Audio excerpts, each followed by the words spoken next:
오늘 아침 묵상 말씀은 시편 41편 1절에서 13절까지 말씀입니다. 함께 읽도록 하겠습니다. 가난한 자를 보살피는 자에게 복이 있으며 재앙의 날에 여호와께서 그를 건지시리로다. 여호와께서 그를 지키사 살게 하시리니 그가 이 세상에서 복을 받을 것이라. 주여 그를 원수들의 뜻에 맡기지 마소서. 여호와께서 그를 병상에서 붙드시고 그가 누워있을 때마다 그의 병을 고쳐 주시나이다. 내가 말하기를 여호와여 내게 은혜를 베푸소서. 내가 주께 범죄하였사오니 나를 고치소서 하였나이다.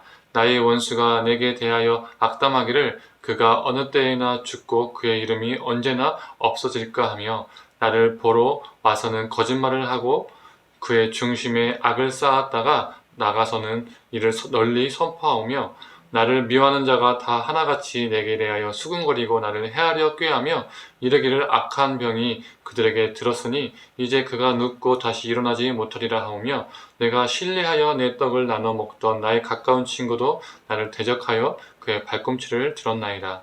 그러하오나 주 여호와여 내게 은혜를 베푸시고 나를 일으키사 내가 그들에게 보응하게 하소서. 이로써 내가 원수가 나를 이기지 못하오니 주께서 나를 기뻐하시는 줄을 내가 알았나이다. 주께서 나를 온전한 중에 붙드시고 영원히 주 앞에 세우시나이다. 이스라엘 하나님 여호와를 영원부터 영원까지 성축할지로다. 아멘. 아멘. 오늘 아침 묵상 말씀은 시편 41편 말씀입니다. 이 말씀을 통해서 하나님의 은혜가 있기를 간절히 소망합니다. 시편은 총 150편으로 되어 있죠. 이 총 150편인 시편은 세부적으로 보면 총 5권으로 구성이 되어 있습니다. 1편부터 오늘 본문인 41편까지가 1권에 해당되는 본문들입니다.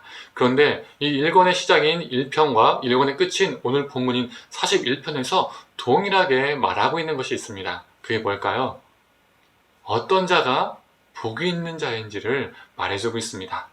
시편 1편의 말씀은 우리에게 익숙한 말씀이죠. 제가 시편 1편의 말씀 1절과 2절만 읽도록 하겠습니다. 복 있는 사람은 악인들의 꾀를 따르지 아니하며 죄인들의 길에 서지 아니하며 오만한 자들의 자리에 앉지 아니하고 오직 여호와의 율법을 즐거워하여 그의 율법을 주야로 묵상하는도다. 1권의 포문을 여는 이 시편 1편은 어떤 자가 복이 있느냐, 악인의 꾀를 따르지 아니하고 죄인들의 길에 서지 아니하고 오만한 자리에 앉지 아니하고 여호와의 율법을 즐거워하고 묵상하는 자가 복이 있는 사람이다 라고 말하고 있습니다. 그리고 1권의 문을 닫는 오늘 본문 41편은 어떤 자가 복이 있느냐, 1절에 말해주죠. 가난한 자를 보살피는 자에게 복이 있다. 1편은 하나님과의 관계 속에서, 41편은 사랑과의 관계 속에서 복 있는 사람을 이야기하고 있습니다. 그렇다면 1권의 시작과 끝을 이어보면 어떤 자가 복이 있는 것일까요? 악인의 꾀를 따르지 아니하고 죄인의 길에 서지 아니하며 하나님의 율법, 즉 하나님의 말씀을 사모하는 자가 거기에서 멈추는 것이 아니라 가난한 이와 같은 연약한 자들을 보살피는 삶으로 나아가는 것이죠. 이러한 자가 복이 있는 자입니다. 하나님의 관계가 이웃의 관계로 나아가는 것, 그러한 관계 속에서 살아가는 자가 복이 있는 사람이라는 것입니다.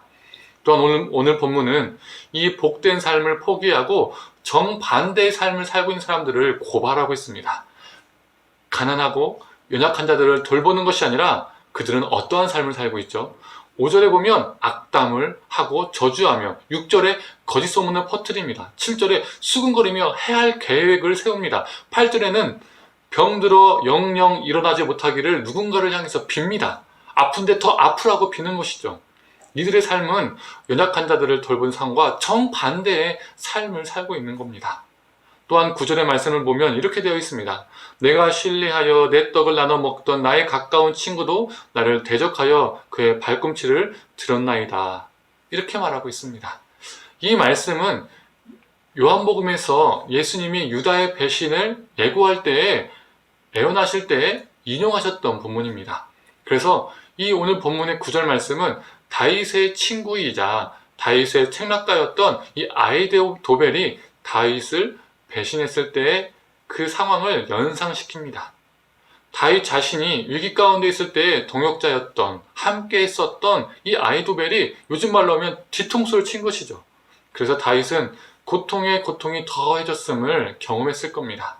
누군가를 악의로 고통에 넣는 자는 복이 결코 임할 수 없다. 복 있는 자가 될 수 없다라고 오늘 본문은 말해주고 있습니다.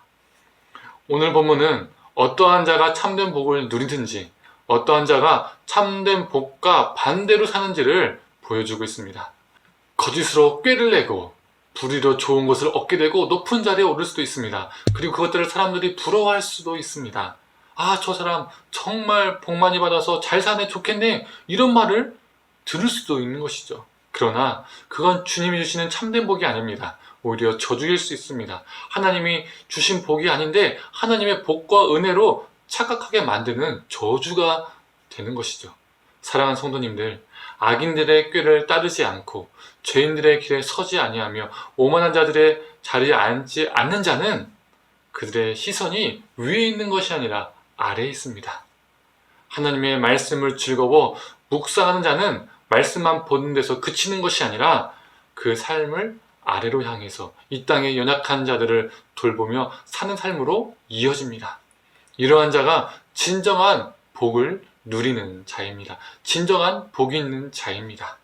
사랑하는 성도님들, 우리가 참된 복을 누리는 삶을 살며 13절의 고백이 우리 찬양의 고백이 되기를 원합니다. 우리 삶의 고백이 되기를 원합니다.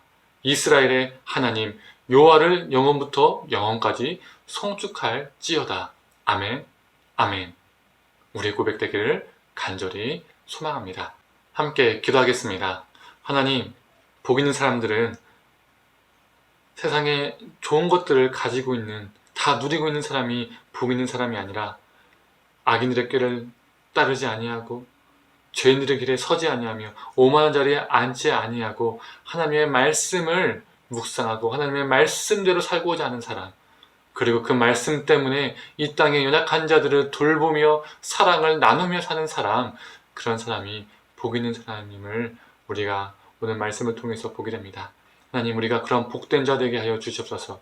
하나님 말씀을 흠모하고 사모하고 그 말씀대로 살아서 우리를 통해서 이 땅의 수많은 영혼들이 주님의 생명과 사랑을 경험케 되는 그러한 도구로 우리가 살게 하여 주시옵소서. 그런 복된 삶을 오늘 하루도 누리게 하여 주시옵소서.